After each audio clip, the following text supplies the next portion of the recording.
¿Están de acuerdo? Sí, profe. Bueno, vamos a empezar entonces, ¿les parece?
Bueno, entonces vamos a proseguir con nuestra unidad 2, estudio de los puestos, que iniciamos la clase anterior.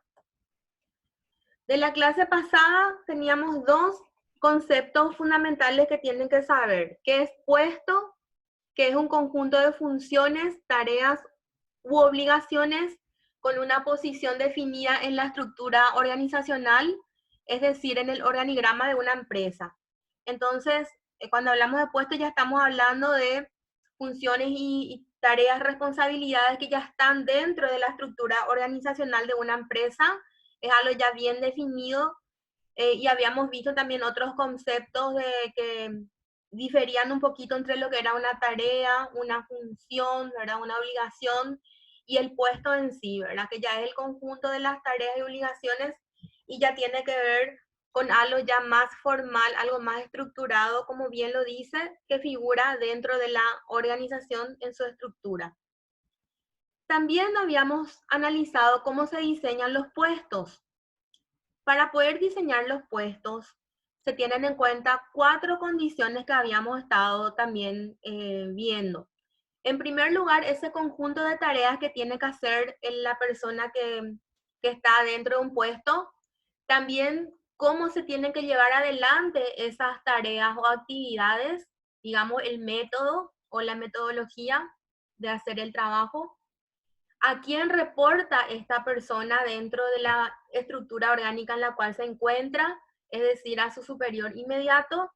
Y también si tiene gente a quien supervisar por debajo, que tiene que ver mucho con la posición dentro del organigrama. Bien, estos conceptos como son simplemente a manera de retroalimentación para recordar y que son fundamentales para que ustedes vayan recordando. Y dejamos pendiente hablar de los diferentes modelos de diseño de puestos.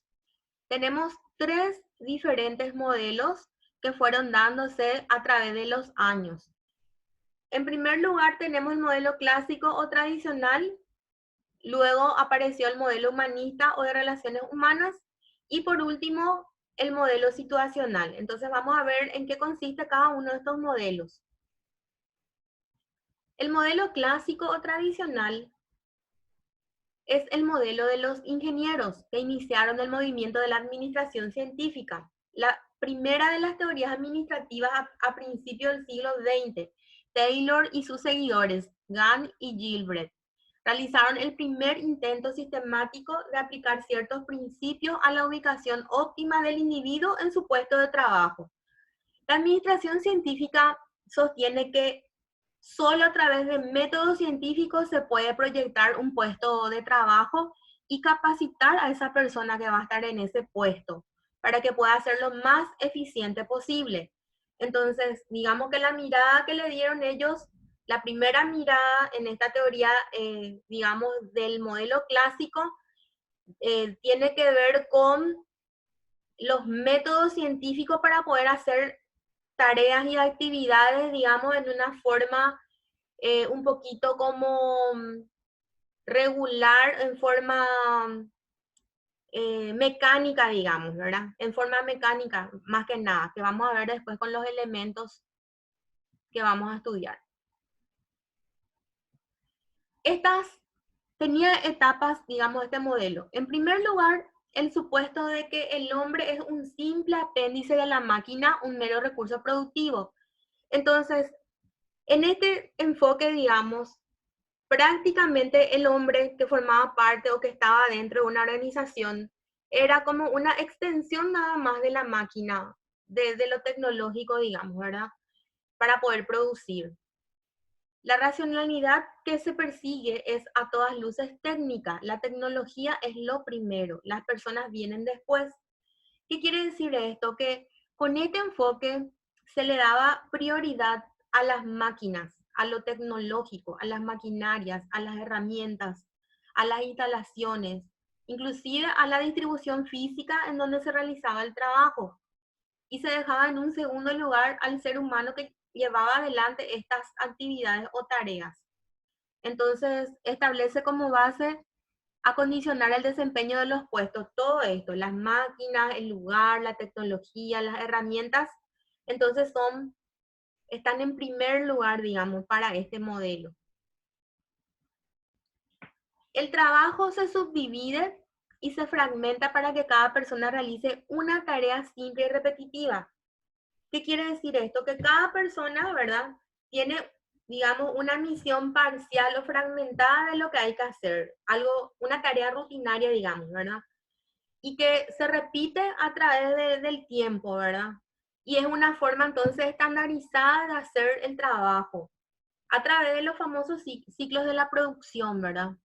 Entonces, con esta mirada, digamos, muy simple, muy simplista de ver las tareas como cosas repetitivas y rutinarias, que la persona tenía más bien que obedecer nomás las órdenes y hacer siempre, digamos, las mismas tareas, las mismas actividades y respetar los tiempos o los ciclos de producción. El diseño clásico de puestos parte de la presunción de estabilidad y duración de largo plazo del proceso productivo.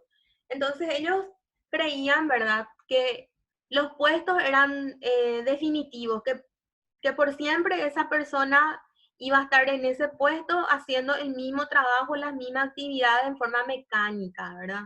Que como que no había mucho cambio en ese entonces, era el contexto en el cual se dio este modelo, ¿verdad? Entonces no esperaban cambios, digamos, en la forma de hacer el trabajo. El énfasis en la eficacia de las personas, es decir, que más que nada ellos buscaban que las personas sean productivas y que produzcan según los estándares que ellos llevaban adelante, ¿verdad? Que la persona haga un 100% de las tareas rutinarias que tenía que hacer, por decirles, cada día, ¿verdad? Entonces, o producir X cantidad de piezas, por ejemplo, en una carpintería de muebles. Entonces, si lograba esa cantidad óptima, llegaba al 100%. Y si no, entonces la persona no llegaba a, digamos, a cumplir con esos estándares de trabajo o de producción, ¿verdad? Inclusive buscaban que la persona haga mucho más que el 100% de lo que estaba, digamos, estipulado, ¿verdad? Y ellos usaban de base el concepto del homo economicus, o sea, del hombre económico, ¿verdad? Entonces, cuanto más economizamos en cuanto al trabajo, digamos, de las personas, ¿verdad? Es mucho mejor para la empresa o la industria. Este modelo diseñó, pues, o sea, este modelo de diseño de puestos pretendía proyectar de acuerdo a la lógica siguiente. En primer lugar, ellos segmentaban y fragmentaban los puestos en tareas sencillas, repetitivas y de fácil capacitación, porque en realidad esto estaba más enfocado a la producción en sí, ¿verdad? En las industrias fabriles, ¿verdad? Todo lo que es producción, estaba más abocado a eso. Entonces eran tareas sencillas, repetitivas y también eran segmentadas, o sea, por parte. Por ejemplo, una persona hacía solamente pulir en la madera, otra persona cortar la madera, otra persona lijar la madera, y así cada persona tenía tareas sencillas hasta llegar a producir el bien o el servicio final, ¿verdad? Y también esto les facilitaba capacitarle al personal que digamos, se especializaba solamente en esa tarea sencilla o en esa actividad. Eliminar actividades y movimientos innecesarios que produjeran cansancio y no se relacionaran con la tarea por medio del estudio de tiempos y movimientos. Es decir, ellos tenían fríamente calculado cada tiempo que le iba a llevar producir o hacer esa actividad o esa tarea a cada empleado. Y veían todos esos, digamos, obstáculos o, digamos, de alguna manera, cualquier cosa que podía hacer que pierdan el tiempo para llegar a la meta. Entonces, tenían exactamente el tiempo para hacer las cosas y digamos que no tenían seguramente permitido irse mucho al baño, por decirles algo, ¿verdad? Descansar. em, También tenían en cuenta, otro punto después, tener en cuenta si es que necesitaban usar insumos que no estén muy alejados de ellos para no perder mucho tiempo y evitar, digamos, toda esa pérdida de tiempo. Definir el método de trabajo para encontrar la mejor manera de que sus ocupantes se muevan, ubiquen y se conduzcan físicamente con la labor. Entonces, definían los diferentes métodos que eran mejores para que cada personal entonces pueda producir lo mejor posible, ¿verdad? Y dar el mejor rendimiento físico en su labor. Seleccionar científicamente al trabajador de acuerdo con las exigencias y tareas, es decir, que en su selección de personal ya tenían ciertas exigencias. Por ejemplo, si tenían que levantar cosas pesadas, obviamente no le va a contratar a una persona mayor, ¿verdad? Y ciertas características que tenía que tener el trabajador para poder hacer esas tareas. Eliminar todo lo que ocasione cansancio físico, como ya les adelantaba esto, acomodar los instrumentos y equipos de manera que se minimice el esfuerzo y la pérdida de tiempo. Asimismo, proyectar instrumentos que faciliten el trabajo humano, como líneas de ensamble, transportadoras, seguidoras y otras máquinas que produzcan las acciones o que reduzcan las acciones y los esfuerzos físicos innecesarios. Es decir, tenían, digamos, calculado todo, el lugar, donde tenían que tener los elementos necesarios para hacer el trabajo, o sea, todo lo que necesitaban físicamente también para evitar desvíos o evitar, digamos, que no se llegue a las metas o a los objetivos trazados, ¿verdad? Y lograr la mayor productividad. Ese era el enfoque de este modelo clásico. También establecían tiempos promedios, que ya también les había dicho. Establecían tiempos para cada tarea y ellos determinaban de acuerdo a esos tiempos, digamos, como lo máximo que podía llegar el empleado, ¿verdad? Que trabajaba con eficiencia, ¿verdad? Y si no llegaba a ese 100% que ellos tenían ya calculado, entonces, por ejemplo, dice un empleado que trabaja, que hace 80% y produce 20% menos, normalmente se exige en esa tarea debido a una selección, capacitación o supervisión. Es decir, que si no llegaba al 100, se le capacitaba, ¿verdad? O se le daba algún tipo de supervisión o pensaban que la supervisión era inadecuada, por eso no produce el 100% y trataban de corregir, digamos, ese desvío. 7, ofrecer planes de incentivos salariales. Digamos que esto era como eh, lo que hacían como para que las personas puedan producir ese 100%, ¿verdad? Hice premios de producción a los empleados que mejoren el tiempo estándar con el fin de estimular la máxima eficiencia posible. Es decir, buscando obtener que los empleados los rendimientos superiores al 100% y luego repartir con ellos parte de las ganancias obtenidas por la empresa. Entonces esto era como un incentivo que le daban a la gente para producir más. Pero en realidad, como ven, eh, prácticamente le tenían a las personas como si fuesen máquinas, ¿verdad? Que no tenían que cansarse, que no tenían que enfermarse, ¿verdad? O sea, realmente era como una extensión de la máquina, como ya decíamos inicialmente. Dice, mejorar el ambiente físico de la fábrica de manera que el ruido, la iluminación, la ventilación y otros factores de apoyo no ocasionen cansancio ni reduzcan la eficiencia. Esto significa proyectar las condiciones físicas y ambientales para favorecer el trabajo y que proporcione comodidad al trabajador. Es decir, tenían en cuenta todos esos detalles físicos de, digamos, de la instalación, de tener todo a mano, ¿verdad? O sea, el objetivo principal acá era producir 100% o más, ser eficientes. O sea, estaba puesto entonces el objetivo en esos objetivos, ¿verdad? Y no tanto en las personas, más bien en la producción. La manera clásica tradicional de configurar los puestos presenta estas ventajas. Primero, la contratación de empleados con calificaciones mínimas y salarios bajos. Y segundo, la estandarización de las actividades. O sea, esto lo veían como ventajas del modelo, digamos, ¿verdad? Estos dos puntos, entonces, que se podían contratar empleados con baja calificación y a bajos salarios. O sea, esto era algo positivo para las empresas, ¿verdad? Y la estandarización de las actividades, porque a partir de ahí entonces ya esto facilitaba también la realización de las tareas y obtener los productos, ¿verdad? Fabriles. ¿Alguna pregunta hasta aquí? No, profe. Bueno, seguimos entonces con el otro modelo. Después apareció el modelo humanista o de relaciones humanas. Este modelo se va al otro extremo. El modelo humanista surgió en la Escuela de Relaciones Humanas durante la década del año 1930, oponiéndose al anterior modelo, a la administración científica, que representaba el modelo administrativo de la época. Con la teoría de las relaciones humanas surgen los primeros estudios sobre el liderazgo, la motivación, la comunicación y todos estos temas, ¿verdad?, relacionados con las personas. El interés en las labores, administración científica y en la estructura, teoría clásica, se sustituyó por el énfasis en las personas.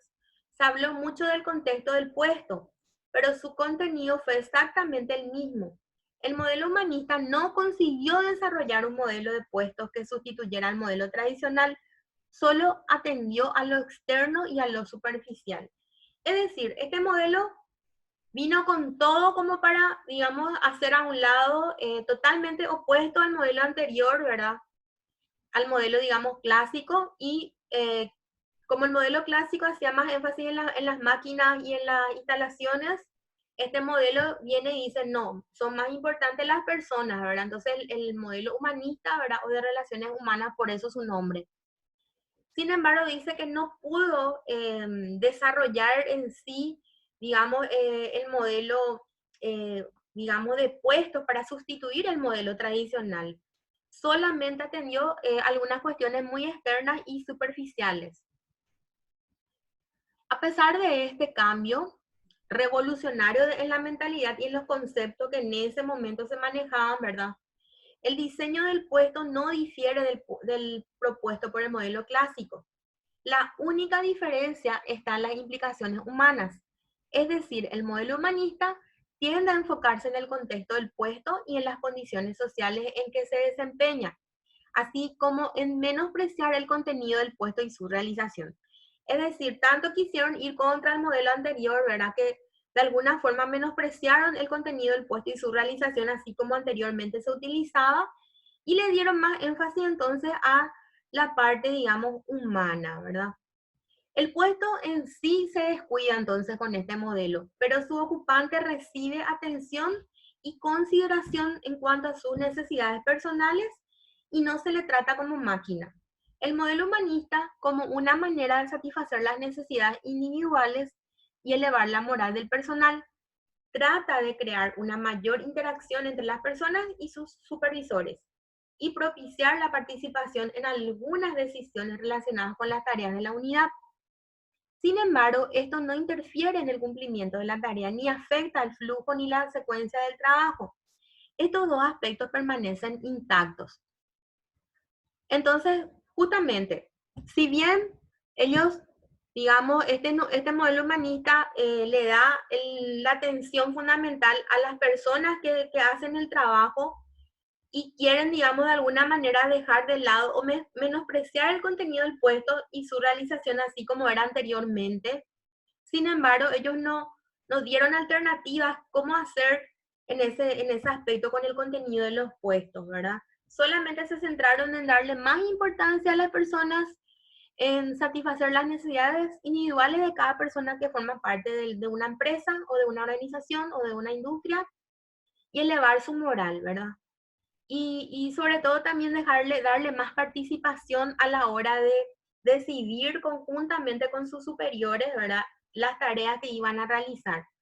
Pero, sin embargo, no afectó eso el flujo de secuencia del trabajo. Es decir, le motivaban, le dejaban participar con sus ideas, pero a la hora de la verdad, al realizar las tareas se hacían nomás otra vez como ya estaban predefinidos, ¿verdad? Por eso recibió críticas este enfoque. Lo tratan de enfoque manipulador al favorecer a la administración y desarrollar una estrategia sutil para hacer que los empleados trabajaran más y exigieran menos a la organización.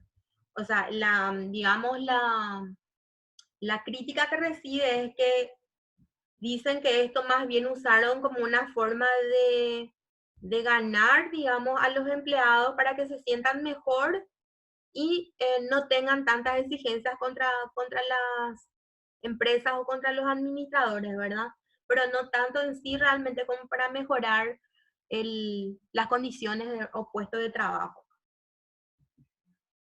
A pesar de las críticas, el avance que intentó dar la relación humanista dentro de la teoría administrativa fue otorgar importancia a las labores y a las personas. La idea de una administración participativa ya estaba latente en la escuela de las relaciones humanas, pero apenas como una semilla que aún debe germinar y desarrollarse. Y eso ocurrió hasta finales del siglo XX por la influencia de otras teorías más modernas y amplias de la administración que vamos a ver a continuación. Entonces, en conclusión, el modelo humanista o de relaciones humanas, a pesar de las críticas que tiene, sin embargo, se rescata, digamos, lo positivo en haber dado, ¿verdad?, importancia a la labor de las personas, ¿verdad? Y darle también más injerencia, más participación, ¿verdad? Si bien en la práctica, digamos, fue como mínima esta participación, sin embargo, fue el semillero para que después, a través de la siguiente teoría, se pueda esto implementar más adecuadamente. Entonces, el modelo situacional, digamos que es un mix, ¿verdad? O una conjunción de ambas teorías anteriores. Las dos teorías tienen su pro y su contra. Sin embargo, cuando hablamos ya del modelo situacional, digamos que junta esas teorías para que esto pueda ser mucho más, objetivo y más viable también y más útil. Es un enfoque más moderno y amplio que toma en cuenta las dos variables, las diferencias individuales y las labores específicas. Por eso le decía que de alguna manera agrupa, digamos, los dos modelos anteriores.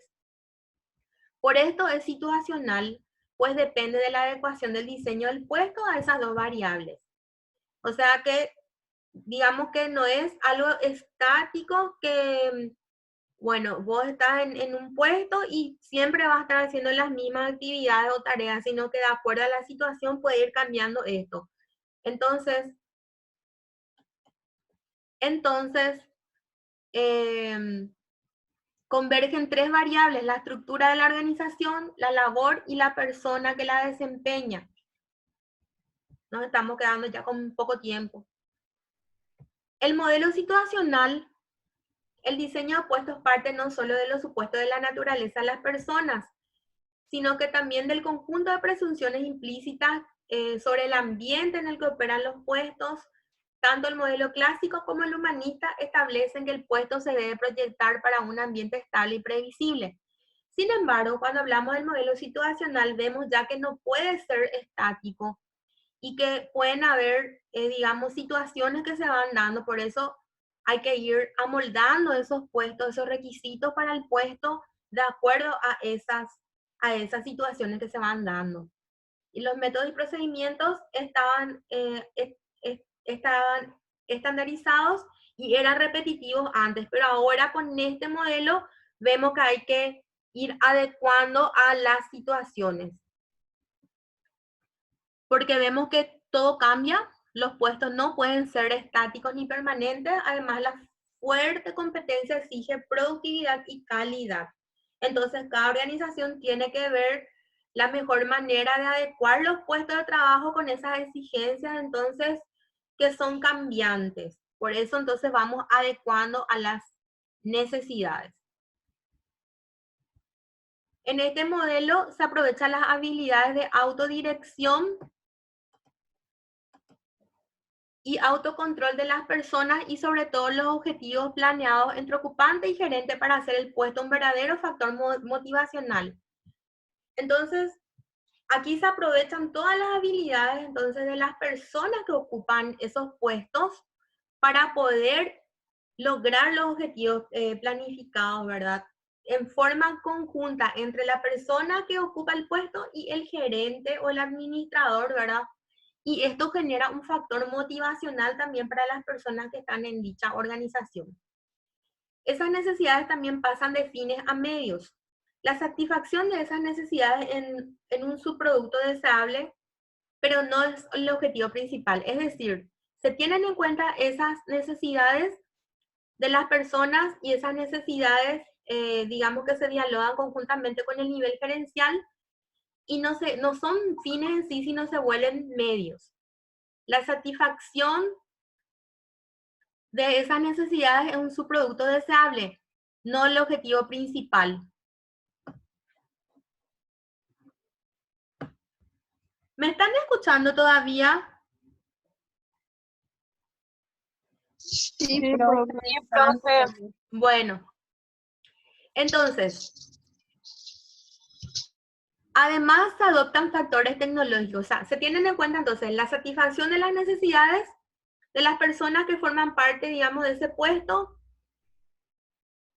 Se tienen en cuenta también los factores tecnológicos y también se tienen en cuenta los factores psicológicos para poder obtener, en primer lugar, elevada motivación intrínseca en el trabajo. Es decir, que las personas se sientan motivadas en su lugar de trabajo de hacer lo que están haciendo, ¿verdad?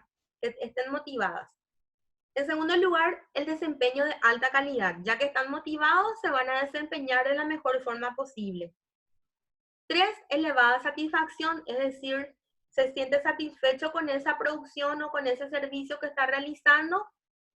Y 4, reducción de faltas, ausentismo y separaciones espontáneas, rotación del personal, que son cuestiones no menores que normalmente la gerencia de administración de recursos humanos tiene que trabajar, porque a veces al no darse esa motivación intrínseca, al no tener buen desempeño, al no haber satisfacción en las labores, suelen haber mucho nivel de ausentismo o de gente que se enferma a menudo, ¿verdad? Etcétera.